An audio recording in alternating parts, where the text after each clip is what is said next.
Well, Peter, just talk about Ohio State coming up. Yeah, it's a good opponent for us. What do you know about them? No, we know they're a good team. They play hard. Pretty well-rounded team. They certainly have some skill, but they're pretty hard-nosed too. Good defensively through the middle. I think if you watched their games on the weekend, the first game that they played last weekend, score wasn't indicative of their performance, and their bounce back that they had the next night was quite strong. What about system-wise for Ohio State, Peter? What do you see? I mean, they have the kind of talent in that league to probably be pretty aggressive on their forecheck. Is that what you'd be looking for? Yeah, we've certainly talked about how they forecheck and what we need to be aware of for our breakouts. They come at you pretty hard with a couple guys there, and same thing through the neutral zone. Their system, I guess I wouldn't call it passive, even though they're setting up into a particular structure that they're using. And then if you take it into their own end, like I said, they're hard and they're good right through their slot. I would imagine you're coming off a high of the first series of the season. You sweep Niagara, and then you have 2 whole weeks off. So how do you get the team equipped in that mindset to just stay locked in with such a big break in between series? Yeah, no, that's a good question. I think a benefit of that is we do have those Niagara feelings, and we're feeling good about ourselves, and it's given 2 weeks for confidence just to grow. Perhaps if guys are doing any sort of imagery or whatnot, they're getting those same sensations from those games. So it's nice to be able to build that up. But at the same time, we didn't have an opponent last weekend, so you certainly wonder, okay, are we making sure we're getting what we need in practice so we can perform at our best this coming weekend? How do you try to just keep them going, or is it just still early in the season where you got fresh bodies and everyone's excited for this? Well, I think, for sure, that's a big part of it. And then even like you say, talk about Ohio State or whatnot, we know they're a great opponent, but again, it's so early in the season. We're so focused on ourselves. Fortunately, we have a pretty good staff here. We have certain metrics we can look at with the workload that the guys are getting. But it's a good time. Again, I'm new here, so it's a great opportunity for me just to have more conversations with our players and get to know them a lot better and help them bring out the best in their games.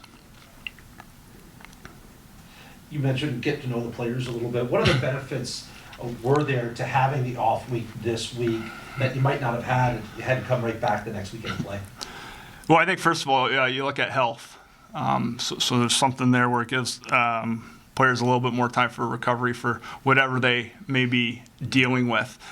Sure, would we rather play last weekend? I think so. I think we'd love to play every weekend. I think we would have been playing for 4, 5, 6 weeks already. So, but that being said, it is what it is. Gives us a little bit more time to go through video, do a little bit more individual line sessions with guys like that. And you're not as pressed to cram it all in 1 week.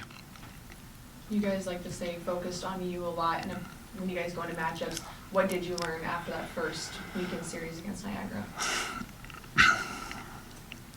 Again, that's a great question. For me, I thought we were much better the second night than the first night, and again, so the score of the first night was pretty good. But insofar as the habits that we're looking to makes part of our foundation be stronger with, I thought those were much better the second night. So it was a good response. For me, again, being new to the situation when you have a lopsided game like that, but to see our guys came out to play right from the get-go game 2, so that was nice to see. And to be quite frank, it was like a playoff hockey game. We carried a lot of the play, but the score, we weren't ahead, so there's maybe some added pressures with that, and I thought our guys were able to deal with that no problem and just keep playing. You mentioned being new, obviously. What differences have you seen coming back to the college game after having been at the pro level? Oh, goodness gracious. On one hand, I feel like I could give you a laundry list. On the other hand, hockey's hockey, people are people, and that's ultimately what we're dealing with. So what I can say is the group here, their enthusiasm, how they are, their cohesion between each other is fantastic. So that's really exciting for me. Differences. I guess back to the games played, we waited quite a bit here to get going. So that's one thing that I've noticed for sure. But the energy that our group has, and like I say, the teamwork, the camaraderie, again, cohesion's what comes to mind when I just walk into that locker room and spend time around the guys. Peter, you mentioned the season's early. Is there still some mixing and matching that you're thinking of at this point, even trying different things, non-conference, even though they're all important? I don't want to certainly indicate that that's not the case at all, but are you still just trying some different things, combinations here and there? Yeah, I think ultimately we're always trying to balance, like the 3 inches right in front of our nose in the game this weekend, and also the long-term development where our team can be in January, where we can be in March and April. So that goes into it. And so as far as trying new things or whatnot, that's certainly stuff for Mike. But do we have a lot of discussions about multiple different ideas and way to approach things? Absolutely. Speaking of health, Peter, can you give us an update on Matt Miller and Dom Badoli, the Ohio State? I'd prefer not to. Okay. Don't know if they're going to play this weekend.